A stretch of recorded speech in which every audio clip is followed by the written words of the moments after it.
Hey friends, it's Ryan. I have recently changed my YouTube channel name to The Psychic Lawyer. Used to be called the Arrows of Love, and we're still going to do love.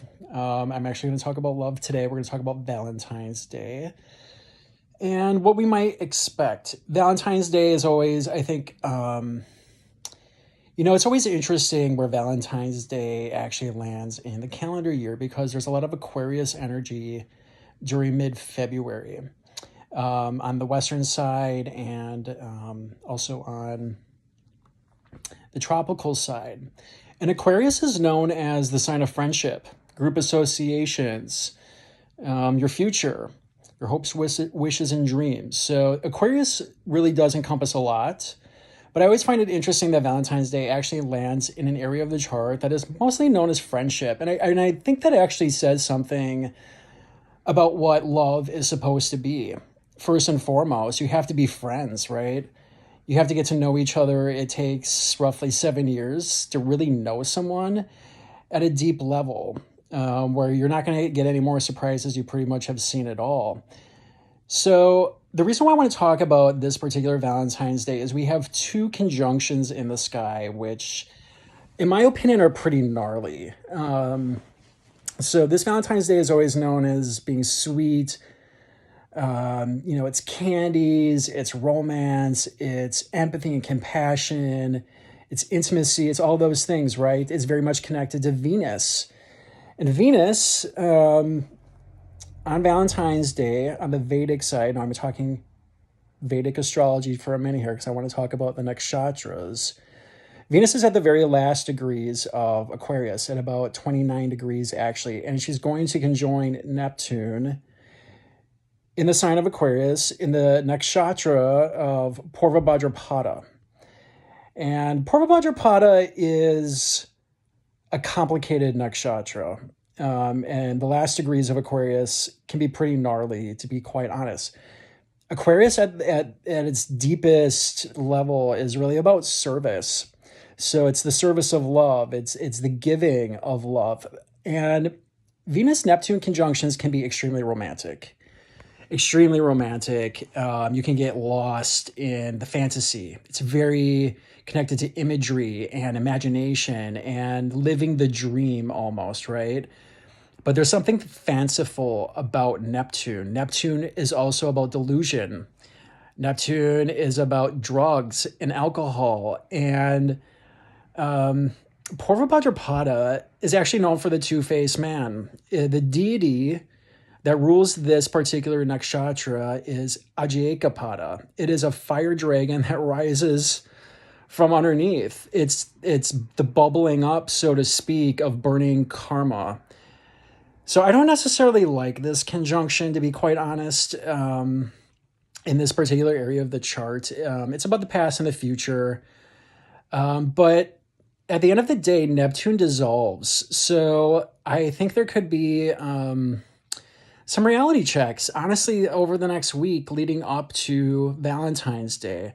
The other conjunction that I want to talk about that's happening in the same sign is the Sun is going to conjoin with Saturn. And Sun and Saturn are known as enemies in the Vedic practice and on the Western practice too. The Sun rules Leo, Capricorn, and then Saturn rules Capricorn and Aquarius.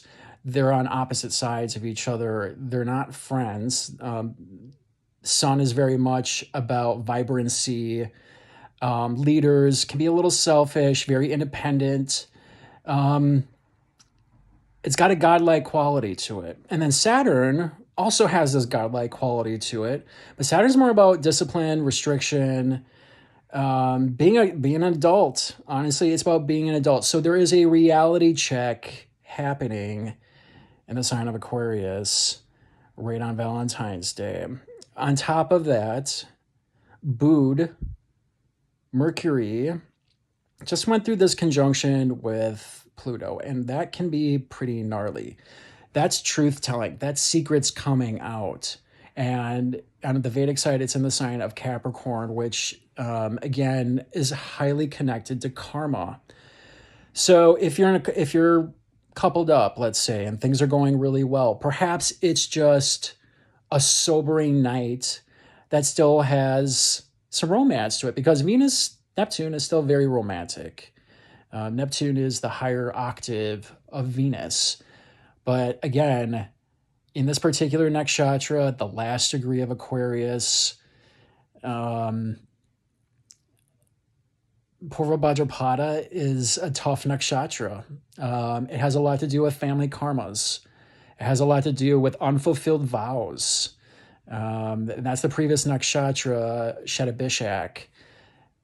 It can be really difficult, honestly. So I want to warn people about Valentine's Day just generally. And I'm not trying to be a Debbie Downer here at all. I want people to experience that joy of romance and getting swept away, but you're getting swept away.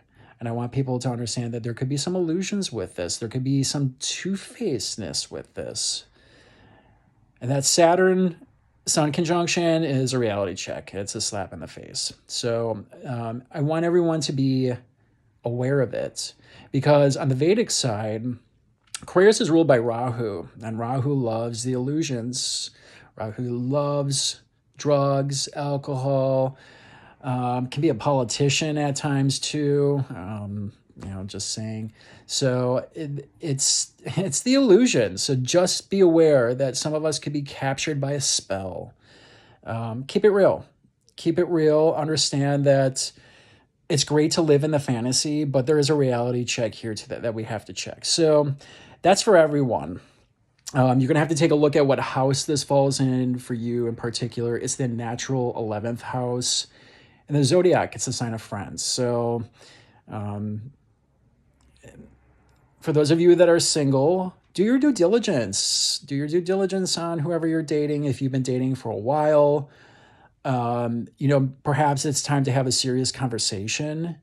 Perhaps some truths came out with that Mercury-Pluto conjunction, and now you got Saturn, Sun, that's a reality check, and now you got Neptune and Venus.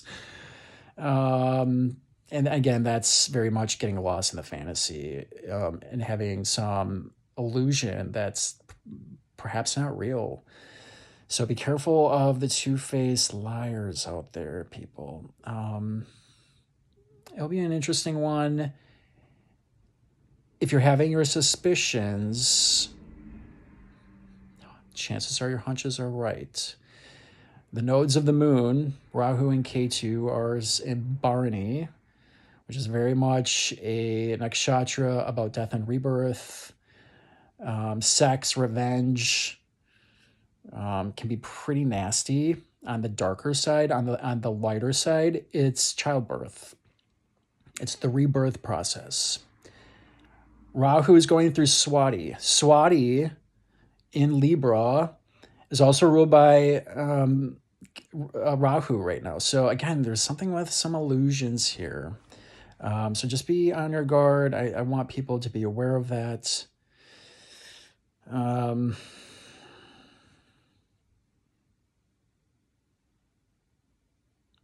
Be aware of the illusion. Be aware of smoke and mirrors. There's something brewing underneath the surface. Ooh, and that Sun-Saturn conjunction can be a real slap in the face. So keep it real. That's the lesson. Keep Valentine's Day real. Maybe do something that is not a part of the typical Valentine's Day folklore. Maybe just have dinner at home. Enjoy a quiet movie together. The more you try to go into the fantasy, the worse it gets. Over the top gestures, I would be careful about. And it's not that it's not sincere. It's just there's something a little illusionary about it. So be on your guard. Otherwise, I hope you all have a really great Valentine's Day. I'm likely going to do some tarot card reading for Valentine's Day for each sign, so you're aware of what's going on. But this is the general astrology. It's a little weird. And that's all I got for tonight. I hope you're all doing well. Talk to you later.